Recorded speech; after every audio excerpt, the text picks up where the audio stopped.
Good morning. It is mid-morning, and we're here for the part 3 of the November garden tour update. And welcome back to those who have already subscribed. And if you haven't subscribed, please do so, and don't miss any of the episodes that we have coming out here in the near future. This is the third part. My brain ain't here yet. This is the third part of the November garden tour, as I've already said, and we've already done the front and side gardens. We've done the outer beds. Today, I want to measure the okra. That's the big thing we're going to do today. But I do have a few more updates. In fact, that right there, that's one of the updates. But we'll get to that in a minute. There was a squirrel crawling all over my yarrow, which has come back. I don't know if you remember the yarrow, which I thought had died because of maybe too little soil or something. Well, you'll have to wait and see. But I'm Bowtie Dave, and this is my personal log of the progress in the garden and the changes that are happening. And you'll notice there's really good indexing in the description because I use this myself as my log to see what I've done. So later I can go back and look and see what I've got here and there, and it becomes very important for the future development of the garden. And so anyway, I'm anxious to show you some of the things that are growing, that are not growing, that are fading out. Obviously, most of you know, if you've followed along, that there are parts of the garden that have completely faded out and are laying to rest at the moment. And then there are some things that are still doing useful things. And we've got about 4 or 5 major highlights in today's tour that I'm kind of excited about. Maybe 6, I don't know. But anyway, I don't know if it's going to rain this morning. We got a relatively low chance of rain right now, and we'll just have to see if I can make it through the video tour without getting rained out and having to finish this at a later time. But anyway, here we go. I do want to show you an update on the bee box. Something happened over there, and I was a little worried. In the last part of the video you saw there was no activity, but I could hear buzzing inside, and I just want to show you what my very highly qualified bee man, Jeff Chesser, the bee whisperer, has done. It doesn't look impressive, but you can see on this 64-degree morning that the bees are active. I don't want to get too close, but you can see that their opening has been closed up a little bit to help retain some of the heat, I believe. I'm still learning about bees, but yeah, I'm very excited to see this much activity going on in there. So we've got the 3 boxes here. So without further ado, let's get on with the raised beds. Hi, I'm Bowtie Dave.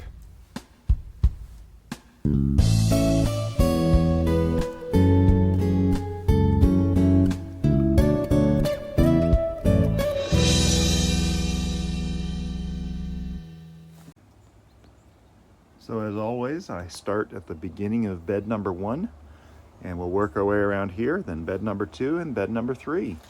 But I did want to show this. Rain lily is just thick with greenery, and depending on our weather, this may all die off, which is okay, because when it dies off, from what I've been instructed, you just chop off all the die off and it'll grow back in the spring with all new growth and start flowering. We did, and in fact I missed it. I didn't get a picture. We actually had a beautiful flower come up just a couple weeks ago. It was awesome, a few weeks ago, and I did not get a picture of it. kicking myself for that one though, because it was just beautiful with all the greenery in it. So anyway, this citronella is really growing up big, and we've had some decent weather. We've had a couple of cold nights. It was recently got down to 42 degrees, I think it was. And for the panhandle of Florida, Destin, that's pretty cold. So it was a nice change, nice brisk morning, just a couple mornings ago. So, but yeah, this citronella, I need to start cutting off some cuttings from here and start new plants.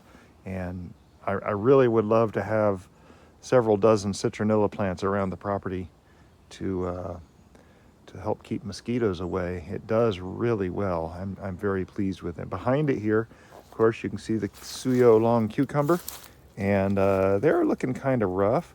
There's an insect hole right there, you can see. Probably a worm in there. Actually, I see a few more up here in the head that I didn't notice earlier when I was looking at this. But yeah, this thing is on its way out. This is my second fall planting of the Suyo Long cucumbers, and actually there was more down here, but that's gone. I actually pulled a lot of that out. This is the only thing I have left for a crop that I have was prolific this year. Just prolific. Way more than we could eat. We gave away a lot more cucumbers than we grew, and I'm intending to expand that next year. So there's the mountain mint, kind of flagging a little bit for the season, and that's normal. This mint, if you watch the part one, I covered the mint that actually looks dead, the peppermint, and I'm hoping it will come back. It'd be interesting to keep an eye on that and see how it comes back in the spring. So the cucumber's just looking good. So anyway, on past here now, interestingly enough, we have a volunteer lettuce down there, which I thought was interesting. That's a complete volunteer leaf lettuce. So you can see the back behind there, the rosemary seedlings are just taking off. Ooh, I see this tomato has just really covered over. It's probably gonna hurt those if I leave it there. But the rosemary is all down there, and of course the ginger. Now the ginger is, I did a harvest of ginger. That's these right here. I actually planted part of it back, and they're actually still green. They're better looking than the other ones here, but you notice the dye back here? Well, this can be pulled at any time if we need ginger, and I'm almost out of ginger, so that can come out literally at any time. This one here looks a little better, and so I'm probably not going to do anything, but you can see there's some ginger showing down there. But look at the new shoot on this one. Isn't that awesome? Ooh. That is just beautiful. So I'm going to take that. Now there's one piece sitting on top that looks like it needs to come out totally. But this bed here, you'll notice how low it is. We are getting ready to fill this back up, and we're going to be filling it up with not just compost like we did before, because just compost, and I've been big on this, only compost all year, and I'm sure someone's been screaming about it at the screen, saying, don't do just compost. Well, the problem with just compost is it is all nutrient, 100% nutrient, and it's organic nutrient, so it doesn't burn the plant. That's okay. But when it all gets eaten up or drained away or consumed, it drains down. And really, you need to have some kind of soil in here to maintain the structure of the earth in which the plants need to grow. And there's great biome in here. There's worms and bugs and all the other stuff that need to be in here to make a very, very healthy soil. But as the compost goes away, there's nothing left for the biome to hide in, like dirt and sand and other minerals that will stay there, other structures that will stay there throughout the life. So this year when we're filling it, starting with, and I didn't do it in bed too, but we're going to start with adding sand, because that's what our soil is. We are 100% sand, and this biological material will supplement the sand, and we'll have great drainage, and it's going to be wonderful. I'm sure of it. So that's what I've got. I've got access to a lot of free sand. So, but anyway, when we refill these ginger, we're going to be digging up and replanting in the top of this bed. So it's still going to be more compost than sand, and it's going to take a few years to build up our structure, but I'm going to start it this year, so we'll get there. Okay, so look at this. This red acre cabbage is starting to get real structure. This thing is hard. It is exciting to see how beautiful this is. And there's very little slug damage, which is a big surprise, but it holds the water. It's beautiful. It's going to be a beautiful head of lettuce one day. The other red acre cabbage here really isn't developing the head that much, but it does have something down in there. You can see. I'm not sure what. Now this one is bigger than the other one, but it doesn't have a head. So I'm hoping that that will develop. And here comes a little bit of rain. These are all the tomato seedlings from the spring that are still sitting here. Nothing's producing fruit, of course, though. They're in solo cups. So yeah, there's nothing to produce. There's no root structure. We do have this Principe Borghese, which is a volunteer from last, folks. This Principe Borghese was a volunteer from September of last year. That means this determinant tomato is 14 months old. And look at the production. I just cannot believe it. Now, we're supposed to have some really nice weather in the 70s, and I bet we get some nice red tomatoes out of this. There's one almost ready right there. But this thing has production. 14-month-old tomato plant volunteer from September of last year. That blows my mind. I thought these things had a much shorter lifespan. In fact, any gardener will tell you they'll grow a certain time, produce their fruit, and die. Well, this thing is on its second production of fruit. So, wow, blew me away. See, now, there's a Principe Borghese which didn't do well because of the lack of sun. But that one there in the corner, that gave a few fruit and died. It was in a bad place. We're going to have to rethink this bed. I am not putting tomatoes here. I'll show you in bed number 3 where I'm putting tomatoes next year. And maybe up front in one of the tiered beds. But, okay, so actually before I get to the okra, this blackberry is actually, I believe, I was looking at it. No, it hadn't rooted yet, but look how long it is. I've got to figure out something to do with this thing. I might put a little, I don't know if I should put a little trellis at the end here and grow that up. That might be interesting. Sweet mint, gone. Oh wait, is this sweet? No, this is the spearmint. Yeah, this is the spearmint is gone. And over there is the sweet mint, which again, all this mint is just at the end of the season. It looks all scraggly. Just cut it back, let it grow back next year. That sweet mint's gonna come back. This spearmint over here, I don't know that this is gonna come back, but I'm gonna give it every chance. It is, there's not much left there, and I don't know, it has been suffering this year, so I don't know that it's going to actually do anything. So, okay folks, here we go. Okra. So, interestingly enough, look at, here's new okra growing on little offshoots from these big okra trees. Look there, there's an okra right there that's actually probably pretty good to eat.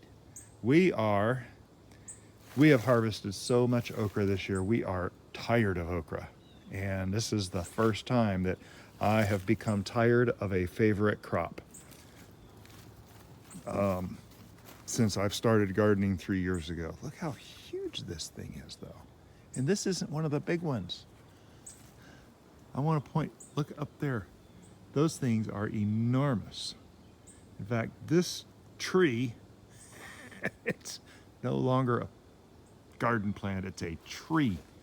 Because there, comes all the way down here, and is actually growing over here. And what I want to do is, I want to measure that one, and look at the root structure right in here. Can you see that massive trunk? This thing actually leaned over, and it grew down, and there's that, let me see if I can get, that one right there is the original trunk. Going behind there, coming over here, and going way over through the Satsuma orange. It's enormous. And there's actually enormous, in fact, let's go look at that okra real quick. Hard to believe how big these, now this is the Hill Country Red Okra. Look at this thing. It is not quite dried, but the seeds are good for planting next year. This is massive. It is as big as my hand almost. And this one here, look at that. I can reach around it just barely. But these are just enormous okra, full of seeds. And there are no more, there are very few leaves left on here. Ooh, that one just fell off. So there's not much more energy that can be put into those from this plant. But that's really long. So what I want to do is I want to measure these. So right now we're going to put the camera on the tripod and see if we can get these things cut out of here. Unbelievable.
So the results are in. I'm very pleased. So I did get, you saw me pull out one of the short ones over there. I say short. It was a single strand. It's got 3 big okra at the top up there. And that thing was 12 feet tall. Just a single strand. Now, these two here, they actually, the reason why I have this big bend in them like you see, and this one has a big bend in it, is they were growing straight up. We had a big windstorm and these blew over. And when they blew over, they were laying on the side. I left them. Well, they picked themselves back up. It was very cool. And they grew to amazing lengths. So this one here, which is the original one that came up, the first one, big one that blew over, it came out to 14.5 feet long. And that is a tall okra. I'm going to show you the root structure on these a little in just a second, but here we go. And I thought this was going to be the tall one, but this one here, it fell down in a windstorm maybe a month or 2 after this one. It was a lot later, and it did the exact same thing. It leaned all the way over. I left it. It grew itself back up, and folks, ready? 17.5 feet tall. Yeah, 17 foot 6 inches, just a 1/4 inch over 17.6. And I am just enthralled. That's so exciting. Hill Country Red Okra, 17.5 feet tall. Now, let me show you the root structure and the pods at the top that we're going to be harvesting seeds from. So the ground level was right about in here, okay, which is about where I started measuring from. But look at these roots that came out. This thing is an enormous root that came out. This is the tap root. This is amazing. And there were roots coming off of this all the way down. I wanted to preserve some of it just to show, but look at the bottom of this tap root. It even broke off a couple of pieces and has several more tendrils. This thing was holding in the ground really good. So this one over here, this tallest one, the taproot goes down here and then breaks out, and that's just massive. But look at the size. I cannot even reach around, and I don't have small hands. I think I have average hands, but look, I can't even reach all the way around this trunk. Up here, this is about a foot, 1.5 feet up. I can just barely touch my fingers. This shoot-off branch, this was one of the first shoot-offs that came, actually, I think both of these came off about the same time, but these came off when this original trunk fell over in the wind. So that is amazing. Hill Country Red Okra. Let's look at the pods. So this was the 3 pods left on the top of the shortest one. And you can see they're good size, but they still have a lot of green. They're enormous. They're going to be super woody. If I try to break the tip, you can see it is really woody in there. That's how to tell if it's a good okra. You break that tip, and if it snaps right off, it's good to eat. If it does this, it is way too woody to eat. Way too woody. So this one here, this little one, see, that's a beautiful, that just broke right off. Yeah, still good. Let's get to that one in just a second. So here's the tape measure at 14 feet 6 inches. Look at that. Massive. Now this has got more red on it. Still a little green. I don't know. I think the viability on those is going to be good, but look at these. These are starting to turn deep red. They got some green on the non-sunny side, but the viability on these is probably going to be pretty good. But what I wanted to show you, starting at the top of this tallest one, number 1, this thing would have still grown. There is still blooms coming off the top here in November, folks. Into November. I could have probably grown this thing till Christmas, but these this is the big pod. I can barely reach around. Really big pod. Look at that. And then, now ideally, this is what you want to get to. When they look like this and they're starting to split open on their own, they're going to start, but look at those seeds. Look at those seeds. Those are beautiful for growing next year. They're not only fully developed, but they're also acclimated to our environment, which makes these the best thing to grow here. So if you're saving seeds, you should be getting much better crops. I'm so excited and looking forward to next year. That right there, boy, that is beautiful. But I'm going to be picking all these pods and we'll collect seeds off of these in another video. So there is the okra bed. Not quite cleared out, but close enough. I'd opted to leave this one here, maybe for a few more seeds. I already have way more seeds than I need, which means I'll be giving some away if anybody wants them. So that's the okra bed. We had 20 okra plants in here and they were wonderful. Absolutely wonderful. I don't know if you saw this vine here. I pulled up, it was hanging over the edge. All this green here, I forget what kind of tomato this is, but it's one of the tomatoes that didn't produce, but it just kept growing. It was in the soil and it looks like it's actually, well, where is it growing from? Oh yeah, that is it. So, oops, it got pulled out. Definitely not going to produce now. No idea what kind of tomato that is though. I'd have to go look back. And other tomato cages, this is the old Suyo Long from the spring. There's one sitting down there. I am leaving it. If I get a volunteer Suyo Long here, wonderful. That's just fine. So I've stacked up a bunch of tomato cages right here, trying to consolidate things. I do have, looky down here though, one dill plant that's still hanging on. It's got a watering head right over here. And this is dill. Kind of a struggling plant, but it is dill. And coming around here, I believe this is another mountain mint. Interestingly enough, it's got a mother of millions hanging out in here. That's the name that I was trying to think of yesterday when we were in the mother of millions bed. It's going to come out.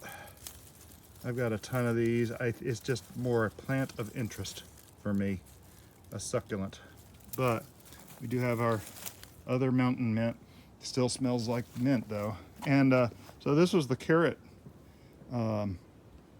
bag that I harvested from in a video that y'all saw. Or no, maybe it wasn't. Maybe it was just a picture on Facebook. But look here. And Instagram, by the way.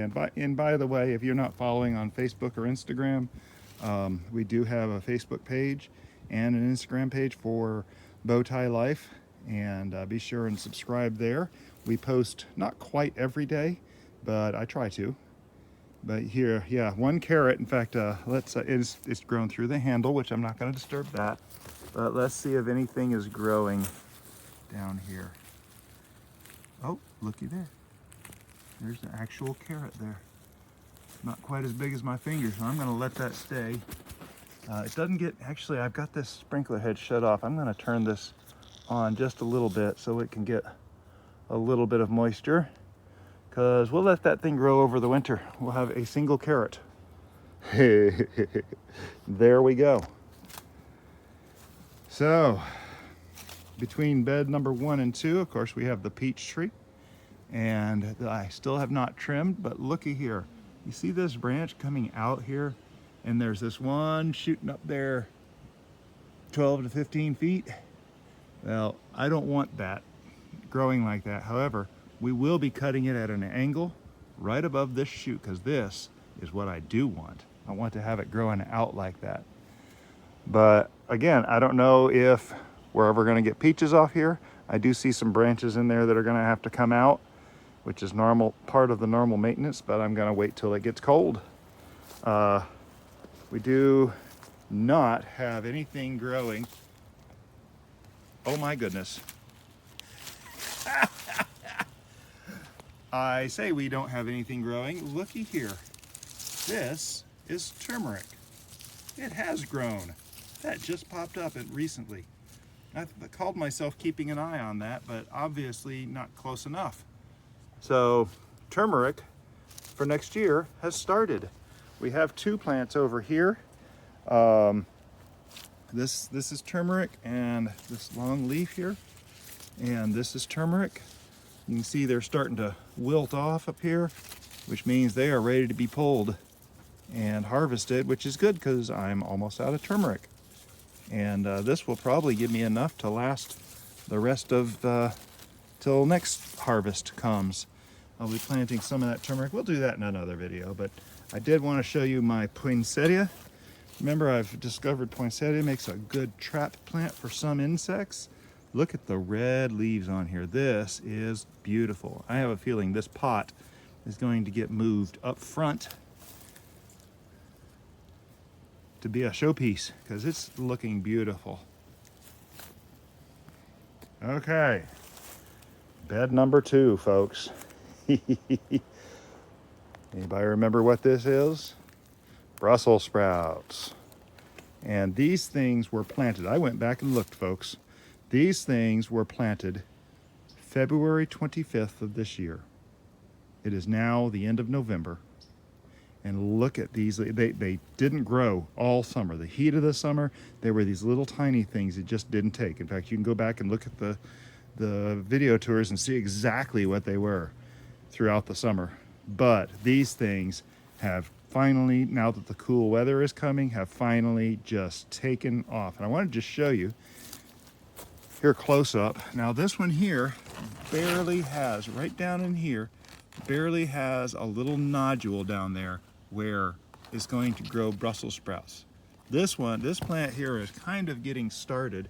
However, I wanted to show you over here on this corner plant.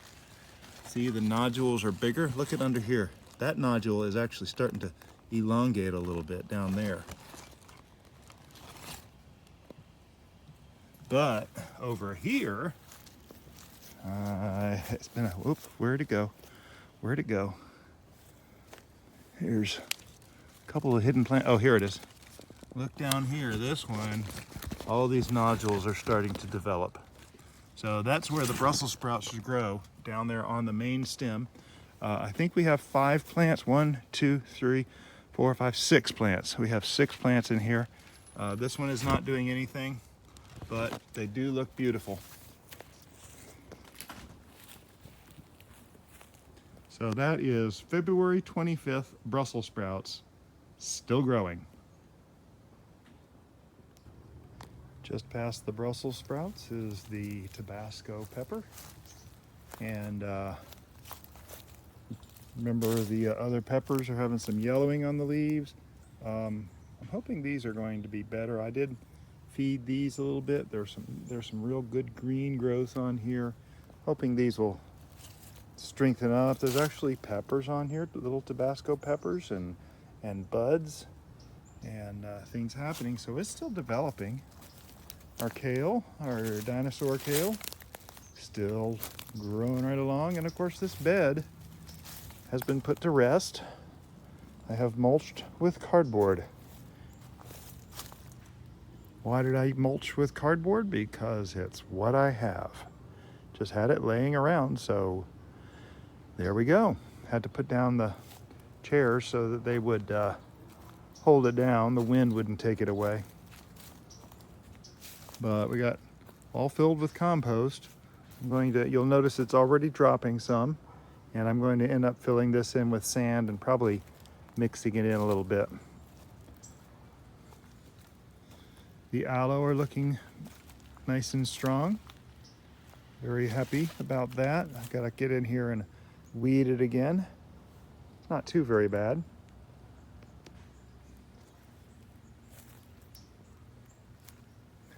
And down to the low tunnel.